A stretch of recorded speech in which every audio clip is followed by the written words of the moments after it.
出下启灵丹，即是。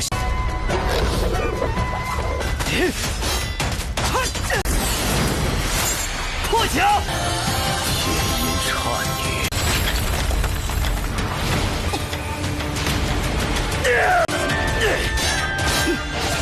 做得到再说吧。 Hola semuanya, bagaimana nih kabar kalian? Semoga dalam keadaan baik-baik saja, sehat selalu, serta dilancarkan rezekinya ya guys, amin. Pada kesempatan kali ini, kita akanlah melanjutkan tonggua dari The Gate of Mystical Realm yang ditokohi oleh Shimu. Dan kita akanlah memasuki episode 5 guys. Kalau begitu langsung saja ya, kita masuk ke dalam ceritanya.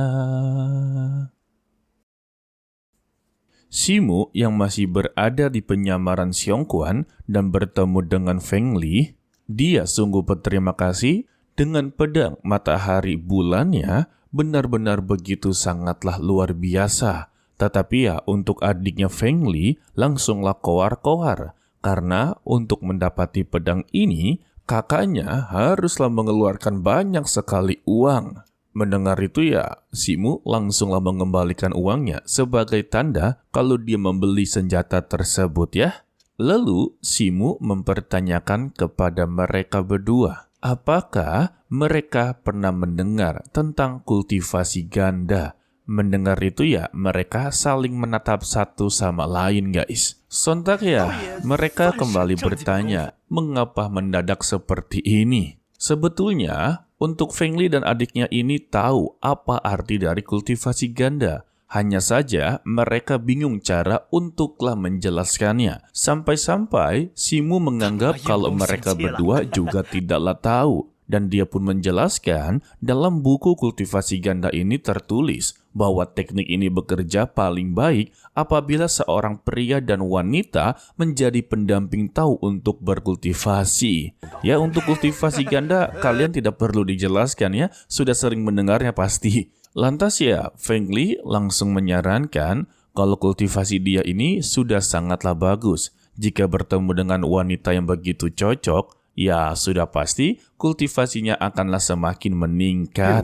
Jadi ya dirinya haruslah mencari wanita terlebih dahulu, maka dia akanlah mengerti apa itu kultivasi ganda. Tetapi ya tetap saja Shimu tidaklah mengerti dan memutuskan untuklah pergi dari sana. Setelahnya, adiknya Feng Li ini mempertanyakan apakah dia benar-benar mengerti apa yang mereka bicarakan. Feng Li membalas, semakin sedikit mereka berbicara, semakinlah baik guys. Lalu pada malam harinya, Shimu yang sedanglah mencari tikus suci sutra tidak sengaja bertemu dengan orang yang sebelumnya menghabisi keluarga tirinya guys. Ditambah pelaku tersebut juga mengambil tikus suci sutranya. Melihatnya saja, Shimu sudah benar-benar marah guys. Dan dia berkata, akhirnya diriku menemukanmu. Dan kali ini dia haruslah membayar atas perbuatannya. Sehingga ya dia menerjang. Tetapi berbagai serangannya dapatlah ditangkis dengan begitu mudah.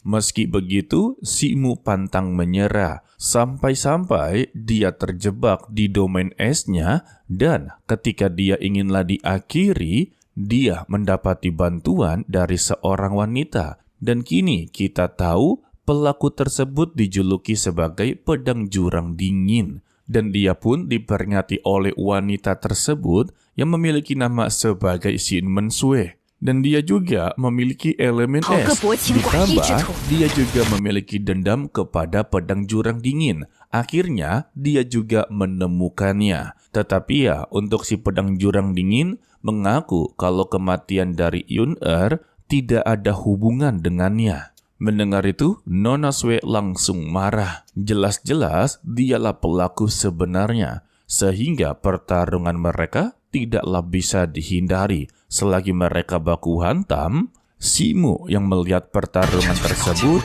langsunglah tercengang-cengang dan mempertanyakan Apakah ini kekuatan sejati seorang dari seniman bela diri tingkat tinggi?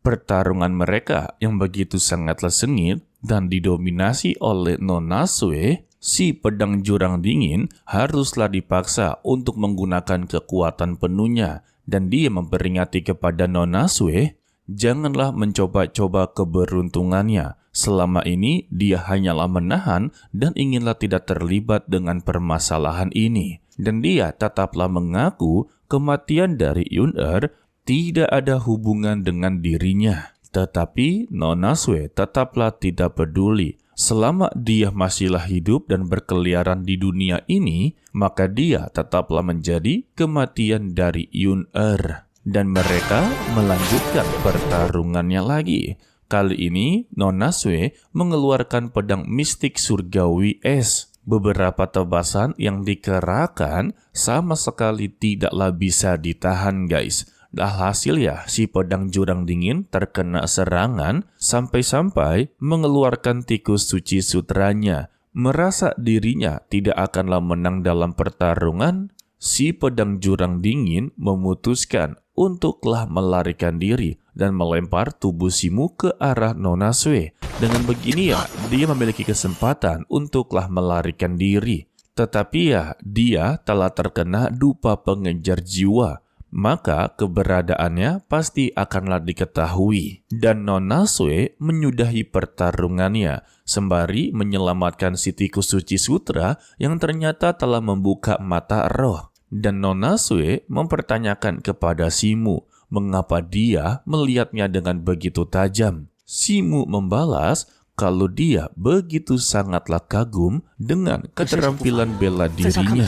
Ditambah, Simu juga tidaklah mungkin meminta tikus sutranya untuklah dikembalikan, guys. Jadi dia mengesampingkannya dan berbicara tentang pedang jurang dingin ini karena dia juga mempunyai perseteruan dengannya. Dia pun bercerita sudah bertahun-tahun dia berlatih dengan begitu tekun hanya untuklah menghabisi nyawa dari si pedang jurang dingin yang telah menghabisi keluarganya. Tetapi Nona Sue membalas, masalah dia bukanlah urusannya dan semua ini tidak ada hubungan dengannya. Dan Simu langsunglah menyatakan kalau keterampilan dia benar-benar begitu luar biasa dan dia inginlah menjadikan dirinya sebagai sahabat Tao. Dan secara terang-terangan, Simu mengajaknya untuklah melakukan metode kultivasi ganda bersama-sama. Bisa-bisanya ya, ini gara-gara Feng Li tidaklah menjelaskannya dengan begitu detail, guys. Mendengar itu ya, Nona Sue langsunglah murka. Bisa-bisanya seorang murid bela diri berani berbicara dengan begitu lancang, guys. Anggapannya, Simu berkata seperti itu seperti mengajak Nona Sue untuklah menikah dengannya, guys. Mendengar ini, Simu mengerti sedikit demi sedikit. Apakah melakukan kultivasi ganda haruslah melalui pernikahan terlebih dahulu? Dan Nona Sue menolaknya mentah-mentah. Alasannya sangatlah banyak. Simu tidak begitu kuat. Ditambah dia ini berasal dari sekte Yin Surgawi yang memiliki aturan mereka diperbolehkan untuk melakukan kultivasi ganda ketika mereka telah berusia seabad untuklah mencapai keabadian bertumpu pada dirinya sendiri.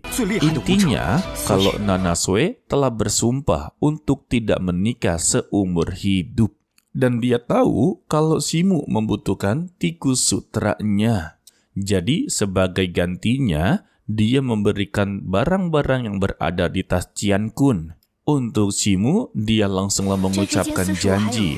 Meski untuk hari ini dia terlihat begitu lemah, tetapi dia akan menjadi seniman bela diri yang paling terkuat. Dan dia akan datang ke sekte Yin Surgawi untuklah menemuinya. Siapa sangka janji tersebut langsunglah diterima oleh Nona Sue. Udah kayak janjinya Lindong sama Qingzu ya.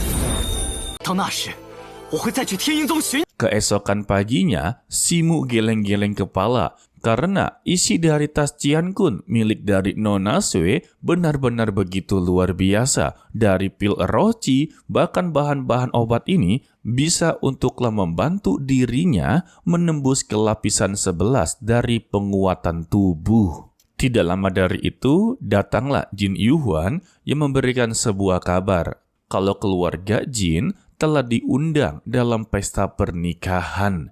Mendengar itu, Simu sudah tahu kalau yang menikah adalah keluarga Wu. Ditambah, untuk pengantin wanitanya juga dia mengenalinya. Mendengar itu, Jin Yuhuan menganggap kalau kakaknya ini mengenal dekat dengan pengantin wanita atau teman dekat lah ya.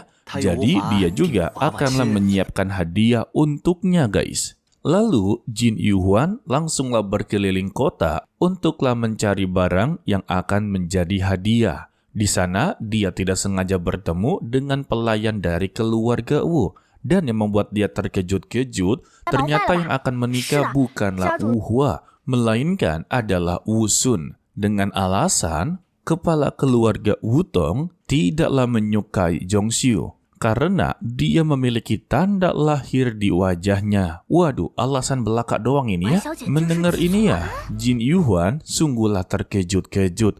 Dan baginya, ini adalah sebuah penghinaan bagi seorang wanita. Betul guys. Lantas dia berteriak, bagaimana bisa keluarga Wu melakukan hal ini? Ya, sesama wanita pasti mengertilah kalau pernikahan adalah sebuah acara yang sakral dan tidak bisa dipermainkan seperti ini ya guys. Tanpa babi bu, Jin Yuhuan langsunglah pergi ke rumahnya Simu untuklah menceritakan sebenarnya yang telah terjadi kepada keluarga Wu. Ia sudah pasti Simu akanlah marah besar guys. Sebab ya, dia juga memiliki tanggung jawab atas kehidupan dari Zhongxiu. Dan ini semua adalah amanah dari ayahnya. Jika dia tidak melakukan dengan benar, maka Simu telah melanggar janji dengan ayahnya Zhongxiu guys.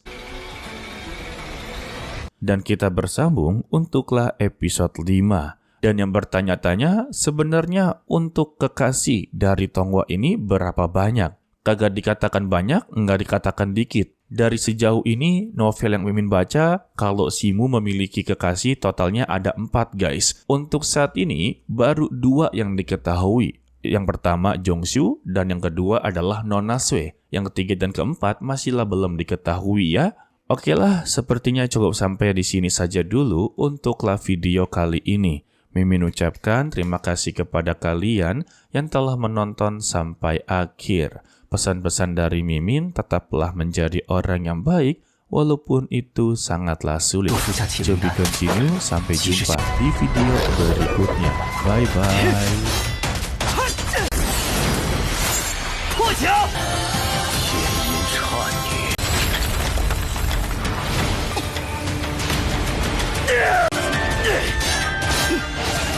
做得到再说吧。